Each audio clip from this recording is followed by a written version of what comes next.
नैतिक के साथ लघु प्रेरक हिंदी कहानियां। किसी ने मुझसे पूछा प्रेरक कहानी पढ़ने से क्या होता है। मैंने उत्तर दिया प्रेरक कहानी पढ़ने से हमें दूसरों की सच्चाई का पता चलता है ताकि हम गलती ना करें, इसलिए ज्यादा से ज्यादा प्रेरक कहानी पढ़ें। 1. हार गया लेकिन खुद से जीत गया। दोस्तों नमस्कार, आप सभी का स्वागत है। आज मैं आपको एक ऐसी प्रेरक कहानियां सुनाता हूं जिसे बाद में अवश्य देखें। आपकी ऊर्जा पहले जैसी नहीं रहेगी, तो बिना अपना समय गाए प्रेरक कहानी शुरू करें। हरीश नाम का एक लड़का था, रेसिंग का बहुत शौकीन। उसने कई नामांकन में भाग ले लिया था, लेकिन वह किसी भी दौड़ को पूरा नहीं करता था। एक दिन में उसने कहा था कि कांटा कुछ भी हो जाए वह दौड़ पूरी तरह से चाहता है। अब रेस शुरू हुई। रीच ने भी दौड़ना शुरू किया। धीरे धीरे सारे किसान आगे निकल रहे थे, मगर अब रीच थक गया था। वह रुक गया था। उसने खुद से बोला, अगर मैं दौड़ नहीं सकता तो कम से कम चल तो हो सकता है। ऐसा ही उसने धीरे धीरे 2 बार किया, लेकिन वह आगे जरूर बढ़ रहा था। अब वह बहुत ज्यादा थक गया था और नीचे गिर गया। खुद को बोला कि वह भी आज दौड़ने के लिए पूरी तरह से इच्छुक थी।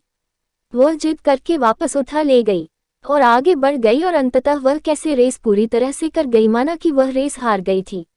लेकिन आज उसका विश्वास चरम पर था, क्योंकि आज से पहले रेस को कभी पूरा ही नहीं किया जा सका, क्योंकि वह जमीन पर चढ़ गया था, क्योंकि उसके दोस्तों की जोड़ी में बहुत पैसा चुकाया गया था। लेकिन आज वह बहुत खुश था, क्योंकि आज वह हार कर भी जीत गया था। सफलता के लिए प्रेरक कहानी हिंदी में। दोस्तों हम भी इस तरह की गलती करते हैं हमारी जिंदगी में। कभी भी अगर कोई परेशानी होती है तो उस काम को करें और छोड़ दें। अगर आप एक छात्र हैं और रोजाना 10 घंटे पढ़ाई करते हैं और किसी दिन कोई परेशानी नहीं होती है, अगर हम पढ़ाई नहीं करते हैं तो आपको सिर्फ 5 घंटे की पढ़ाई जरूर करनी चाहिए। लेकिन अगर हम लगातार आगे बढ़ते रहें तो एक दिन हम हार कर भी जीत जाएंगे। छोटे छोटे कदम बढ़ाओ और आगे बढ़ते जाओ, यही सफलता का नियम है। अगर आपको भी ये प्रेरक कहानी अच्छी लगी हो तो अगर आप किसी और प्रेरक कहानी को पढ़ना चाहते हैं तो कमेंट के माध्यम से हमें जरूर बताएं। आप बिल्कुल सही जगह पर हो। यहाँ आपको काफी सारी प्रेरक कहानियों का संग्रह मिलेगा को जीवन में वृद्धि की प्रेरणा देगा। नैतिकता के साथ लघु प्रेरक कहानियां। 2. परिस्थितियों को दोष देना। सर्वोत्तम प्रेरणादायक कहानी। कुछ लोगों ने हमेशा के लिए रेनॉल्ड्स को ही दोष दे दिया है। यह प्रेरक कहानी ऐसी है जिसे आपने जरूर खोला होगा। इस कहानी को जल्दी से जल्दी शुरू करना चाहिए। काफी समय पहले की बात है दोस्तों, एक आदमी रेगिस्तान में फंस गया था।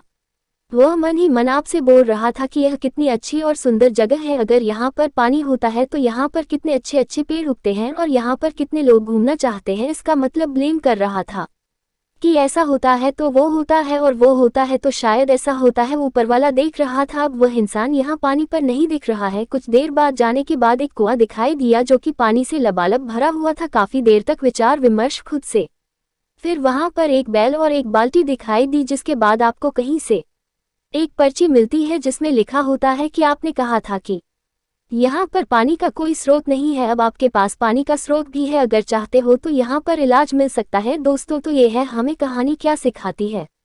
ये कहानी हमें ये सिखाती है कि अगर आप चाहते हैं तो यहाँ पर कोई दिक्कत नहीं है, लेकिन अगर आप चाहते हैं तो यहाँ पर आपको कोई दिक्कत नहीं है। ऐसा हो और आपको वह चित्र मिल जाए तो क्या स्थिति को बदला जा सकता है। इस कहानी में तो यही लगता है कि कुछ लोगों को केवल परिस्थिति को दोष देना चाहिए। यदि उनका समान स्रोत हो तो वह परिस्थिति को नहीं बदल सकता है, केवल वह दोष देना जानता है। लेकिन हमारे पास ऐसा नहीं है। दोस्तों इस कहानी से यह शिक्षा मिलती है कि अगर आप चाहते हैं कि आपको कोई उपयोगी उपकरण मिल जाए तो आप अपना 1% योगदान तो दे ही सकते हैं। और मुझे पूरा भरोसा है कि अगर आपके साथ ऐसी कोई घटना नहीं है, आप अपना योगदान जरूर दें। यह कहानी आपको अच्छी लगेगी। अगर आप चाहते हैं कि आपको ऐसी मजेदार कहानियां मिले तो आप बिल्कुल सही जगह पर हैं। दोस्तों मैंने आपका ज्यादा समय खराब नहीं किया और इस प्रेरक कहानी को मैंने कम से कम शब्दों में शामिल करने की कोशिश की है जो मुझे मिली। अगर आपका कोई सुझाव हो तो कमेंट के माध्यम से मुझे जरूर बताएं। और अगर आपको यह प्रेरक कहानी अच्छी लगी हो तो इस कहानी को और लोगों से अपने दोस्तों के साथ शेयर करें। धन्यवाद। सफलता की प्रेरणादायक कहानियां। 3. सत्यनिष्ठा का फल। Best Hindi motivation story. आज की ये प्रेरक कहानी ईमान का ज्ञान तो फिर शुरू करना है। काफी समय पहले की बात यह है कि वहां के राजा का नाम बहुत अच्छा था, मगर राजा को कोई सुख नहीं था और वह चाहता था कि अब वह राज्य के अंदर किसी योग्य संतान को गोद ले ले।